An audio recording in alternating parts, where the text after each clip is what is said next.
Hello everyone, అందరూ ఎలా ఉన్నారండి? నేనైతే సూపర్ ఉన్నానండి. మీరు కూడా సూపర్ డూపర్ గా ఉండాలని మనస్ఫూర్తిగా కోరుకుంటున్నాను. ఇవాళ మీకు మన ఛానల్లో సూపర్ టేస్టీగా ఉండే వంకాయ కారం అయితే చేసి చూపిపోతున్నానండి. ఈ కారం ఒక్కసారి రుచి చూసారంటే మళ్ళీ మళ్ళీ చేసుకొని తింటారండి, అంత టేస్టీగా ఉంటుంది. ఈ వంకాయ కారం ఎలా చేసుకోవాలైతే ప్రాసెస్ లోకి వెళ్ళిపోదామా. ముందుగా అయితే ఒక 1/2 కిలో వంకాయలు తీసేసుకొని వాష్ చేసుకొని అయితే రెడీగా పెట్టేసుకోండి. ఫస్ట్ అయితే దీంట్లో కారం ప్రిపేర్ చేసుకుందాం. దానికోసం అయితే మిక్సీ జార్ తీసేసుకొని చిన్న కప్తో 1 కప్ అయితే నేను ఇక్కడ పుట్నాలు వేసుకున్నానండి. మీరు తీసుకునే వంకాయలకు తగ్గట్టు కారం అనేది ఎక్కువ క్వాంటిటీ చేసుకోవాలో తక్కువ క్వాంటిటీ చేసుకోవాలో చూసుకోండి. ఇక 2 స్పూన్స్ అన్న 3 స్పూన్స్ అన్న కారం వేసుకోండి. కొంచెం స్పైసీగానే ఉంటే బాగుంటుంది కాబట్టి ఒక 1/2 కిలో వంకాయలకు ఒక 3 స్పూన్స్ కారం అయితే పర్ఫెక్ట్ గా సరిపోతుంది. ఇప్పుడు 1 స్పూన్ జీలకర్ర వేసుకున్నానండి. జీలకర్ర అనేది చిన్న స్పూన్ తో 1 స్పూన్ ఫుల్ గా వేసుకోండి. జీలకర్ర క్వాంటిటీ కొంచెం ఎక్కువ ఉంటేనే బాగుంటుంది కారానికి. ఇప్పుడు 10-15 వెల్లుల్లి రెబ్బలు వేసుకోండి. పైన పొట్టు తీసి అయితే వేసుకోకండి, పొట్టు తీయకుండా వేసుకుంటేనే బాగుంటుంది. పొట్టు తీస్తే ఏంటంటే పేస్ట్ లాగా అయిపోతుందండి, అతుక్కున్నట్టు కారం అనేది. ఇప్పుడు దాంట్లో 1/2 స్పూన్ ఏమో కల్లుప్పు వేసుకున్నానండి. మళ్ళీ మనం వంకాయలకు వేస్తాం కాబట్టి ఇక్కడ కారంలో చూసుకొని వేసుకోండి. ఇక్కడ కొబ్బరి చిప్పలో ఒక 1/2 చిప్ప ఏమో ఎండు కొబ్బరి వేసుకున్నానండి. ఒక చిన్న సైజ్ మనకి కొబ్బరి చిప్ప వస్తుంది కదా ఎండు కొబ్బరి, అది ఒక 1/2 వేసుకోండి. మీకు ఇక్కడ అర్థం అవ్వాలని మెజర్మెంట్ చెప్తున్నాను. ఈ కారానికి కొంచెం ఎండు కొబ్బరి అనేది ఎక్కువ ఉంటేనే ఫ్లేవర్ చాలా బాగా వస్తుంది. ఇప్పుడు కట్ చేసి పెట్టుకున్నాం కదా అన్ని. ఇప్పుడు మూత పెట్టేసుకొని ఫైన్ పౌడర్ అయితే చేసుకోవాలండి. చూసారు కదా, ఇలా ఫైన్ గా ఉండాలి పౌడర్ అనేది, మెత్తగా. మీకు కొంచెం పలుగ్గా నచ్చినట్టయితే పలుగ్గా కూడా వేసుకోవచ్చు, బట్ నేనైతే ఇలా వేసుకుంటేనే బాగుంటుందని అయితే మీకు సజెస్ట్ చేస్తాను. చూసారు కదండి, కారం అనేది ఇలా రెడీ అవుతుంది. కారం అయితే పక్కన పెట్టేసుకుందాం. మూత పెట్టేసి పక్కన పెట్టుకోండి. మళ్ళీ మూత తీసి పెట్టేసుకుంటే దాంట్లో అరోమా అంతా బయటకు వెళ్ళిపోతుంది, స్మెల్. నార్మల్గా ఏంటంటే మనం వంకాయలు కట్ చేసుకుంటే ఉప్పు నీళ్ళలో వేసుకుంటాం కదండి. మీకు ఒక టిప్ చెప్తాను. ఇక్కడ ఉప్పు నీళ్ళలో వేసుకుంటే ఏంటంటే వంకాయలు ఫ్రై చేసేటప్పుడు చిందుతుంది కదా, సో అలా చిందకుండా వంకాయలు పర్ఫెక్ట్ గా ఉడకాలనుకున్నట్టయితే ఒక బౌల్ తీసేసుకొని దాంట్లో 2 స్పూన్స్ అన్న లేకపోతే 1 స్పూన్ అని ఉప్పు వేసేసుకొని ఒక 1/2 స్పూన్ పసుపు వేసుకొని, అంటే వంకాయలకు తగ్గట్టు ఉప్పు మీకు అర్థమవుతుంది కదండి ఎంత పడుతుందో అంత వేసేసుకొని ఇలా అయితే మిక్స్ చేసుకోవాలి. అప్పుడు మనకు ఒక పౌడర్ లాగా తయారైంది కదండి. ఈ పౌడర్ అనేది వంకాయలకి ఇలా కింద పార్ట్ కట్ చేసేసుకొని, మనకి గుత్తొంకాయకి కట్ చేస్తాం కదా అలా పొడవుగా ఒక 4 పార్ట్స్ గా డివైడ్ చేసుకోండి. 2 పార్ట్స్ కాదండి, 4 పార్ట్స్ గా డివైడ్ చేయాలి. ఇలా డివైడ్ చేసేసుకొని ఇప్పుడు లోపల స్టఫ్ ఇలా పెట్టేసుకోవాలి. ఇలా పూయటం వల్ల ఏంటంటే వంకాయ అనేది మనం తినేటప్పుడు టేస్ట్ బాగుంటుంది, అని వంకాయ కూడా నల్లబడకుండా కండ్రెక్కకుండా ఉంటాయండి. కండ్రెక్కడం అంటే కొంచెం వంకాయలు ఏంటంటే డైరెక్ట్ గా వదిలేస్తే నల్లబడి కొంచెం చేదు వస్తాయండి. సో ఆ చేదు వగర రాకుండా మనం ఇక్కడ ఉప్పు అనేది ఇలా పూసుకున్నాము. అన్ని వంకాయలకైతే ఇలా మొత్తం లోపలైతే ఇలా పూసేసుకున్నానండి. చూసారు కదా, ఇలా ఉప్పు పూసుకోవడం వల్ల మనకి వంకాయలు వేపినప్పుడు టేస్ట్ చాలా బాగుంటుందండి. కొంచెం ఉప్పు తగులుతుంది కదా వంకాయకి, అండ్ కారం కూడా వేస్తాం కాబట్టి ఆ ఉప్పు కారం అనేది లోపలికి వెళ్ళి తినే కొద్ది ముక్క అనేది సాఫ్ట్ గా జ్యూసీగా కారంగా భలే ఉందండి. ఖచ్చితంగా రెసిపీ అయితే ఎవ్వరు మిస్ చేయకండి.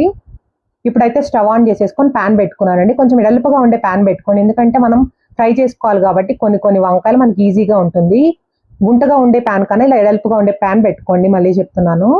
ఇప్పుడు ఒక 5 స్పూన్స్ అయితే ఆయిల్ వేసుకున్నానండి. ఫుల్ గా డీప్ ఫ్రై కాదండి, షాలో ఫ్రై లాగా ఆయిల్ వేసుకోండి. ఆయిల్ హీట్ అయిన తర్వాత ఫ్లేమ్ ని సిమ్ ఫ్లేమ్ లో పెట్టేసుకొని మనం ముందుగా ఉప్పు పసుపు రాసి పెట్టుకున్న వంకాయలు ఉన్నాయి కదండి, ఆ వంకాయలు మొత్తం ఈ ప్యాన్ కి తగ్గట్టు వేసుకోండి. నాకైతే ఒక 6-7 వంకాయలు అయితే సరిపోయినాయండి. ఇరుగ్గా వేసుకోకండి, కొంచెం ముక్క అనేది ఫ్రీగా ఉడికేలాగా వేసుకోండి. ఎందుకంటే మనకి వంకాయలు అనేవి సాఫ్ట్ గా అయిపోతాయి కదండి, అది ఇరుగ్గా వేసుకున్నారనుకోండి తిప్పేటప్పుడు విరిగే ఛాన్స్ ఉంటుంది. సో అందుకోసం ఎక్కువ మరి నిండుగా వేసుకోకుండా కొంచెం గ్యాప్ ఇచ్చి వేసుకోండి. ఇలా మధ్యలో అటు ఇటు తిప్పుకుంటూ ఫ్రై చేసుకోండి. వంకాయలు చూసారు కదండి, ఇలా పర్పుల్ కలర్ లో వస్తుంది. కొంచెం వేగిన తర్వాత ఇలా కలర్ కొంచెం చేంజ్ అవుతుందండి. మనకు లోపల వరకు కొంచెం డీప్ ఫ్రై చేస్తే ఎలా వేగుతుందో అలా వేగుతుందండి ఇలా ఫ్రై చేసుకోవడం వల్ల. ఎందుకంటే మనకు లోపల వరకు కట్ చేసాం కదా, పొడుగు వంకాయ అనేది ఏంటంటే ఇలా కట్ చేసుకుంటే మనకి లోపల వరకు వేగిపోతుంది. డీప్ ఫ్రై ఏం అవసరం లేదండి, ఇలా షాలో ఫ్రై చేస్తే కూడా మనకి డీప్ ఫ్రై చేసినట్టే వస్తుంది పొడుగు వంకాయ అనేది. ఇక్కడ మీకు లాస్ట్ లో చూపిస్తాను, అర్థమవుతుంది. ఇలా అయితే అటు ఇటు తిప్పుకుంటూ ఫ్రై చేసుకోండి. మనకి ఈ వంకాయ ఫ్రై అవ్వడానికి కూడా అసలు ఎక్కువ టైం పట్టదండి. మీకు తెలుసు కదా వంకాయ ఎంత సాఫ్ట్ గా మగ్గిపోతుందో. చూడండి, అటు ఇటు తిప్పుకోండి ఖచ్చితంగా. అప్పుడు ఏంటంటే ఈవెన్ గా మొత్తం అటువైపు ఇటువైపు వేగుతాయి. చూడండి, ఇలా 2 మినిట్స్కి ఒకసారి తిప్పుతూ ఉన్నాను. మొత్తం వంకాయ అనేది మగ్గిన తర్వాత ఫ్రై అవ్వటానికి మనకు కొంచెం ఒక 2 మినిట్స్ పడుతుందండి. అన్ని వంకాయలు ఫ్రై అవ్వడానికి నిదానంగా సిమ్ ఫ్లేమ్ లో పెట్టుకొని ఫ్రై చేసుకోండి. చూడండి, ఇప్పుడు వంకాయలు అన్ని మగ్గిపోయినాయి, మనకి పర్పుల్ కలర్ లో వచ్చినాయి. చూసారా, ఇలా పర్పుల్ కలర్ లో వచ్చిన వంకాయలు ఇప్పుడు కొంచెం మనకి గోల్డెన్ కలర్ రావాలి. చూడండి, ఇలా మనకి చూసారండి లోపల వరకు వంకాయ అనేది వేగుతుంది. మీకు అర్థమవుతుంది ఇక్కడ వీడియో క్లిప్పింగ్ లో, అలా లోపల వరకు వేగాలి. అప్పుడే మనకి ఏంటంటే వంకాయ అనేది తినేటప్పుడు అసలు చాలా అంత బాగుంటుందండి. చెప్తున్నాను కదండి, ఈ కారం చేసి పెట్టారనుకోండి 2 పూటలు చేసి పెడితే ఒక పూటలోనే తినేస్తారండి, అంత బాగుంటుంది. పిల్లలు అయితే ఇంకా చెప్పవసరం లేదు. చికెన్ ఫ్రై ఎలా తింటారో సేమ్ అంతే తింటారు ఈ ముక్కలు అయితే. ఇలా మొత్తం అయితే ఇలా కొంచెం కలర్ చేంజ్ అయ్యే వరకు అయితే ఫ్రై చేసుకున్నాను. చూసారండి లోపల వరకు వేగినట్టు అర్థమవుతుంది కదా, అలా వేగాలి ముక్క అనేది. మరి నల్లగా మార్చకండి, కొంచెం లైట్ గా గోల్డెన్ కలర్ లాగా ఫ్రై చేసుకోవాలి. ఇలా మొత్తం వంకాయలు అయితే ఫ్రై అయిపోయినాయండి. ఒక ప్లేట్లోకి అయితే ట్రాన్స్ఫర్ చేసేసుకున్నాను. ఇప్పుడు రిమైనింగ్ ఆయిల్ ఉంది కదండి, దాంట్లోనే తాలింపు వేసుకోవాలి. తాలింపు ఏంటంటే పచ్చెనపప్పు, మినప్పప్పు, ఆవాలు, జీలకర్ర. ఈ తాలింపు కూడా ఖచ్చితంగా సిమ్ ఫ్లేమ్ లో పెట్టుకొని ఫ్రై చేసుకోండి. మీకు కావాలనుకున్నట్టయితే తాలింపులో ఎండుమిర్చి వేసుకోవచ్చండి. ఇప్పుడు తాలింపు అనేది చూడండి ఇలా గోల్డెన్ కలర్ వచ్చేసిన తర్వాత కరేపాకు వేసుకోండి. కరేపాకు కూడా క్రిస్పీగా అయితే ఫ్రై చేయాలి. జస్ట్ వేసిన తర్వాత ఎమ్మటే వేయకండి వంకాయలు అనేవి. ఇలా కరేపాకు వేశారు కదండి, చూడండి ఇలా క్రిస్పీగా అయినాయి కదా.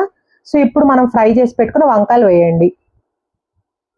వంకాయలు వేసిన తర్వాత సాఫ్ట్ అయి ఉంటాయి కదండి, సో గబగబా తిప్పేయకుండా కొంచెం మనకి అట్టల కాడ అలాంటివి ఉంటాయి కదండి, కొంచెం ఇలా ఫ్లాట్ గా ఉండే గంటతో మిక్స్ చేసుకోండి. అప్పుడు ఏంటంటే ఈజీగా ఉంటుంది. గబగబా తిప్పేయకండి, మళ్ళీ వంకాయ కట్ అయిపోతుంది. ఇలా నిదానంగా మిక్స్ చేసుకోండి. జస్ట్ ఆ తాలింపు ఫ్లేవర్ అనేది వంకాయలకు పట్టడం అవసరం అంతే. ఇక్కడ వంకాయ ఏమి వేగ అవసరం లేదు. సో ఇలా ఒక్కసారి మిక్స్ చేసేసిన తర్వాత దాంట్లో మనం ముందుగా ప్రిపేర్ చేసుకున్న కారం ఉంది కదండి, కారం వేసేసి ఒక్కసారి మిక్స్ చేసేయండి. కారం వేసిన తర్వాత స్టవ్ మీద ఎక్కువ ఉండకూడదండి, ఎందుకంటే కారం మళ్ళీ మాడిపోయే ఛాన్స్ ఉంటుంది. సో ఖచ్చితంగా కారం వేసేటప్పుడు కూడా సిమ్ ఫ్లేమ్ లోనే ఉండాలి. ఇప్పుడైతే ఈ కారం అంతా ఒక్కసారి ఇలా మిక్స్ చేసేసుకోండి. ఈజీగా కారం అనేది వంకాయలకి పట్టిపోతుందండి, ఎందుకంటే మనం ఆయిల్ లోనే ఫ్రై చేసాం కాబట్టి ఈజీగా అతుక్కుపోతుంది. చూడండి ముక్కలకి అంతా బాగా కారం పట్టేసింది కదా. ఇప్పుడు లాస్ట్ లో సన్నగా కట్ చేసి పెట్టుకున్న కొత్తిమీర వేసేసుకొని ఫ్లేమ్ ను ఆఫ్ చేసేసుకోవడమే అండి. అంతే అండి, టేస్టీ టేస్టీ వంకాయ కారం అయితే రెడీ అయిపోయింది. చూడటానికి చూడండి ఎంత యమ్మీగా కనిపిస్తుందో, టేస్ట్ అయితే చాలా చాలా బాగా వచ్చిందండి. మీకు కావాలనుకున్నట్టయితే లాస్ట్ లో నిమ్మరసం కూడా పిండుకోవచ్చు, ఆప్షనల్ ఇది రివర్స్ అండి. ఇలా తిన్నా కూడా చాలా చాలా బాగుంటుంది. వేడివేడి అన్నంలో బాగుంటుంది అండి, పప్పులోకి సాంబార్లోకి సైడ్ డిష్ గా బాగుంటుందండి. ఎలా తిన్నా బాగుంటుందండి వంకాయ కారం అనేది. ఒక్కసారి అయితే ఖచ్చితంగా ఈ రెసిపీ మిస్ అవ్వకుండా ట్రై చేసి పెట్టండి మీ ఇంట్లో వాళ్ళకి, అందరికైతే చాలా బాగా నచ్చుతుంది. ఈ రెసిపీ నచ్చినట్టయితే ఒక చిన్న లైక్ చేయండి, షేర్ చేయండి అని కామెంట్ చేయండి. మీరు కనుక కొత్తగా మన ఛానల్లో వీడియో చూస్తున్నట్టయితే సబ్స్క్రైబ్ చేసుకోవడం మాత్రం మర్చిపోకండి. Bye bye, see you next video. For more videos please like, share and subscribe.